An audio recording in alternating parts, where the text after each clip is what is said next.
16 ವರ್ಷ ವಯಸ್ಸಿಗಿಂತ ಕಡಿಮೆ ವಯಸ್ಸಿನವರಿಗೆ ಜಾಲತಾಣ ನಿಷೇಧವನ್ನು ಮಾಡ್ತೀವಿ ಅಂತ ಹೇಳುತ್ತಾ ಇದ್ದಾರೆ. ಯಾಕಂದರೆ ಸೋಷಿಯಲ್ ಮೀಡಿಯಾವನ್ನು ಎಲ್ಲರೂ ಕೂಡ ಯೂಸ್ ಮಾಡ್ತಾ ಇದ್ದಾರೆ. ಹೀಗಾಗಿ ಅದಕ್ಕೆ ವರ್ಷವನ್ನು ನಿಗದಿ ಮಾಡ್ತಾ ಇದ್ದಾರಂತೆ. 16 ವರ್ಷಕ್ಕಿಂತ ಯಾರು ಕಡಿಮೆ ಇರ್ತಾರೋ ಅವರಿಗೆ ಸೋಷಿಯಲ್ ಮೀಡಿಯಾ ಯೂಸ್ ಮಾಡೋ ಹಾಗಿಲ್ಲ. 4.7 ಮಿಲಿಯನ್ ವಾಟ್ಸಪ್, ಇನ್ಸ್ಟಾ, ಫೇಸ್ಬುಕ್ ಖಾತೆ ರದ್ದು ಮಾಡಲಾಗ್ತಾ ಇದೆ. ಆಸ್ಟ್ರೇಲಿಯಾದಲ್ಲಿ ಇನ್ನು ಮುಂದೆ ಮಕ್ಕಳಿಗೆ ಜಾಲತಾಣ ಪ್ರವೇಶವನ್ನು ನಿರ್ಬಂಧ ಮಾಡಲಾಗಿದೆ. ಓದಿನ ಕಡೆ ಗಮನ ಕೊಡಲ್ಲ. ಪೋಷಕರ ದೂರಿಗೆ ಸರ್ಕಾರ ಸ್ಪಂದನೆ ಮಾಡಿದೆ. ಮಕ್ಕಳು ಹಾದಿ ತಪ್ಪಲು ಕಾರಣ ಆಗ್ತಾ ಇರಬಹುದು ಎನ್ನುವಂತಹ ಒಂದು ವಿಚಾರ ಕೇಳಿ ಬರ್ತಾ ಇದೆ. ಈ ಒಂದು ವಿಚಾರವಾಗಿ ನಿರ್ಬಂಧವನ್ನು ಹೇರಲಾಗಿದೆ. ಓದುವ ವಯಸ್ಸಿಗೆ ರೀಲ್ಸ್ಗಳಲ್ಲಿ ಮುಳುಗಿ ಹೋಗ್ತಾ ಇದ್ದಾರೆ ಮಕ್ಕಳು.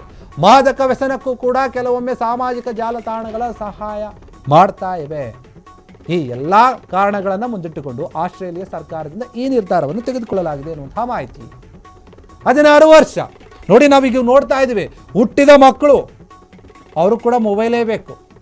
ಅದನ್ನು ಕಲಿಸ್ಕೊಡೋದು ಯಾರು, ಅದನ್ನು ಅಭ್ಯಾಸ ಮಾಡಿಕೊಡೋದು ಯಾರು? ತಂದೆ ತಾಯಿಗಳು. ಫಸ್ಟ್ ಅವರು ಸರಿಯಾದ ರೀತಿಯಲ್ಲಿ ನಡೆದುಕೊಂಡ್ರೆ ಯಾವ ಮಕ್ಕಳು ಕೂಡ ಏನು ಯೂಸ್ ಮಾಡ್ತಾರೆ. ಇದು ಆಸ್ಟ್ರೇಲಿಯಾದಲ್ಲಿ ಅಲ್ಲಿನ ಸರ್ಕಾರ ತಂದಿದೆಯಂತೆ. ನಿಜಕ್ಕೂ ಕೂಡ ಒಳ್ಳೆಯದೇ. ಇದನ್ನು ನಮ್ಮ ದೇಶದಲ್ಲಿ ತಂದರೂ ಕೂಡ ಏನು ತಪ್ಪಿಲ್ಲ.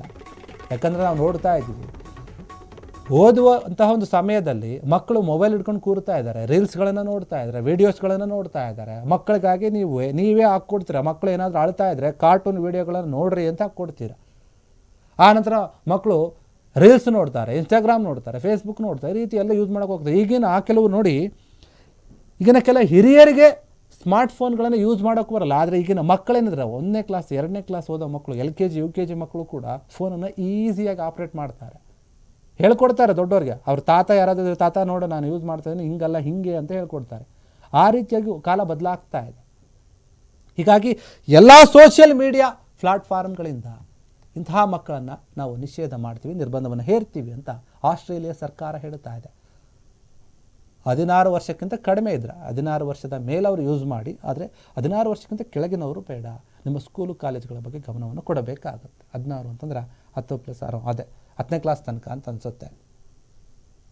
ಅಲ್ಲಿವರೆಗೂ ಯಾರು ಕೂಡ ಯೂಸ್ ಮಾಡೋದು ಬೇಡ. ನಿಮ್ಮ ತಂದೆ ತಾಯಿಗಳು ಏನಿಲ್ಲ ಅವರು ಕೂಡ ನೀವು ಗಮನ ಹರಿಸ್ಬೇಕು. ಇವರು ತಂದೆ ತಾಯಿಗಳೇ ಹೋಗಿ ಸರ್ಕಾರವನ್ನು ಕೇಳ್ಕೊಳ್ತಾ ಇರತ್ತಂದ್ರೆ ಮಕ್ಕಳು ಸರಿಯಾಗಿ ಓದಿನ ಕಡೆ ಗಮನ ಕೊಡ್ತಾ ಇಲ್ಲ, ಬರೀ ಫೋನ್ಗಳನ್ನು ನೋಡ್ತಾ ಇದ್ದಾರೆ, ಸೋಷಿಯಲ್ ಮೀಡಿಯಾಗಳನ್ನು ಯೂಸ್ ಮಾಡ್ತಾ ಇದ್ದಾರೆ. ಇದ್ರ ಬಗ್ಗೆ ನೀವು ಏನಾದರೂ ಕ್ರಮವನ್ನು ತೆಗೆದುಕೊಳ್ಳಿ ಅಂತ ಹೇಳಿದಾಗ ಸರ್ಕಾರ ಈ ರೀತಿಯಾಗಿ ನಿರ್ಬಂಧವನ್ನು ಹೇರಿರುವಂಥದ್ದು. ಓದುವ ವಯಸ್ಸಿನಲ್ಲಿ ರೀಲ್ಸ್ ನೋಡಿಕೊಂಡು ಕೂಡ್ತಾ ಇದ್ದಾರೆ. ಅದು ಅವರ ಮುಂದಿನ ವಿದ್ಯಾಭ್ಯಾಸದ ಕಡೆ ಪರಿಣಾಮ ಬೀರುತ್ತೆ. ಅಂದರೆ ಸರಿಯಾದ ರೀತಿಯಾಗಿ ಓದೋಕ್ಕಾಗಲ್ಲ, ಕಾನ್ಸಂಟ್ರೇಷನ್ ಮಾಡೋಕ್ಕಾಗಲ್ಲ. ಹೀಗಾಗಿ 4.7 ಮಿಲಿಯನ್ ವಾಟ್ಸಪ್ಪು, ಇನ್ಸ್ಟಾಗ್ರಾಮು, ಫೇಸ್ಬುಕ್ಕು ಈ ಎಲ್ಲ ಅಕೌಂಟ್ಗಳನ್ನು ರದ್ದು ಮಾಡಿದೆ ಅಂತ ಅಲ್ಲಿನ ಆಸ್ಟ್ರೇಲಿಯಾ ಸರ್ಕಾರ. ಹೀಗಾಗಿ ಇನ್ನು ಮುಂದೆ ಅಲ್ಲಿ ಯಾರೂ ಕೂಡ ಮಕ್ಕಳು ಈ ರೀತಿಯಾದಂತಹ ಸೋಷಿಯಲ್ ಮೀಡಿಯಾ ಆ್ಯಪ್ಗಳನ್ನು ಯೂಸ್ ಮಾಡೋ ಹಾಗಿಲ್ಲ. ಯೂಸ್ ಮಾಡಿದರೆ ಅದಕ್ಕೆ ತಕ್ಕ ಹಾಗೆ ಕಾನೂನು ರೀತಿಯ ಕ್ರಮವನ್ನು ತೆಗೆದುಕೊಳ್ಳುತ್ತಾರೆ ಅಥವಾ ಇನ್ನೊಂದು ಮತ್ತೊಂದು ಗೊತ್ತಿಲ್ಲ. ಅವ್ರ ಖಾತೆಯನ್ನು ನಿರ್ಬಂಧಿಸುವ, ಅವರ ತಂದೆ ತಾಯಿಗಳ ಒಂದು ಅಕೌಂಟ್ಗಳನ್ನು ಕೂಡ ಬ್ಲಾಕ್ ಮಾಡಬಹುದು. ಮಾಡಿದ್ರೆ ಚೆನ್ನಾಗಿರುತ್ತೆ. ಆಗ ತಂದೆ ತಾಯಿಗಳು ಎಚ್ಚೆತ್ಕೊಳ್ತಾರೆ, ಹೌದು ನಾವು ಮೊಬೈಲ್ ಕೊಡಬಾರ್ದು. ಫಸ್ಟು ಮಕ್ಕಳಿಗೆ ನಾವು ಮೊಬೈಲ್ ಕೊಟ್ಟರೆ ತಾನೇ ಅವ್ರು ಯೂಸ್ ಮಾಡೋದು. ಮೊಬೈಲ್ ತಗೋಬೇಡ ಅಂತ ಹೇಳಿ ಸ್ವಲ್ಪ ಭಯ ಇಟ್ಟರೆ ಎಲ್ಲ ಮಕ್ಕಳು ಸುಮ್ಮನೆ ಇರ್ತಾರೆ. ಇಲ್ಲ ತುಂಬ ಪ್ರೀತಿ ನನ್ನ ಮಕ್ಕಳ ಮೇಲೆ, ಅವ್ರೇನು ಕೇಳಿದ್ರು ಕೊಡಿಸ್ತೀನಿ, ಅಳ್ತಾರೆ ಅಂತ ಹೇಳಿ ಫೋನ್ ಕೊಟ್ಬಿಡ್ತೀನಿ, ನೋಡ್ಕೊಂಡಿರ್ತಾರೆ ಅಂತ ಕೊಟ್ಟರೆ ಅದು ನಿಮ್ಮ ತಪ್ಪಾಗುತ್ತೆ. ಮಕ್ಕಳನ್ನು ಹೆಂಗೆ ಬೆಳೆಸಬೇಕು ಅನ್ನೋಂಥದ್ದು ತಂದೆ ತಾಯಿಗಳ ಹತ್ರ ಇರುತ್ತೆ. ಅವ್ರು ಹೆಂಗೆ ಬೆಳೆಸ್ತಾರೆ ಅವ್ರು ಹಂಗೆ ಬೆಳೀತಾ ಹೋಗ್ತಾರೆ.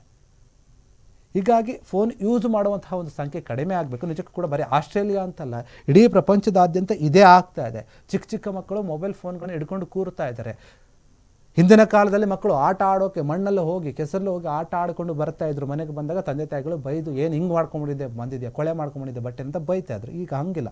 ಮಕ್ಕಳು ಎಲ್ಲಿಗೂ ಹೋಗಲ್ಲ, ಆಟ ಆಡೋಕ್ಕೂ ಹೋಗಲ್ಲ, ನೀಟಾಗಿ ಮನೇಲಿ ಕೂತ್ಕೊತಾರೆ, ಫೋನ್ ನೋಡ್ತಾರೆ. ಓಕೆ, ಈ ಒಂದು ವಿಚಾರ ಇಷ್ಟಿದೆ. ಆಸ್ಟ್ರೇಲಿಯಾ ಸರ್ಕಾರ ರೀತಿ ನಿರ್ಧಾರವನ್ನು ತೆಗೆದುಕೊಂಡಿದೆಯಂತೆ. ಕ್ಷಣ ಕ್ಷಣದ ಸುದ್ದಿಗಳಿಗಾಗಿ ಫ್ರೀಡಂ ಟಿವಿ ಸಬ್ಸ್ಕ್ರೈಬ್ ಮಾಡಿ, ಲೈಕ್ ಮಾಡಿ ಹಾಗೂ ಫಾಲೋ ಮಾಡಿ. ಹೊಸ ಸುದ್ದಿಗಳ ನೋಟಿಫಿಕೇಶನ್ಗಾಗಿ ಬೆಲ್ ಐಕಾನ್ ಮೇಲೆ ಕ್ಲಿಕ್ ಮಾಡಿ.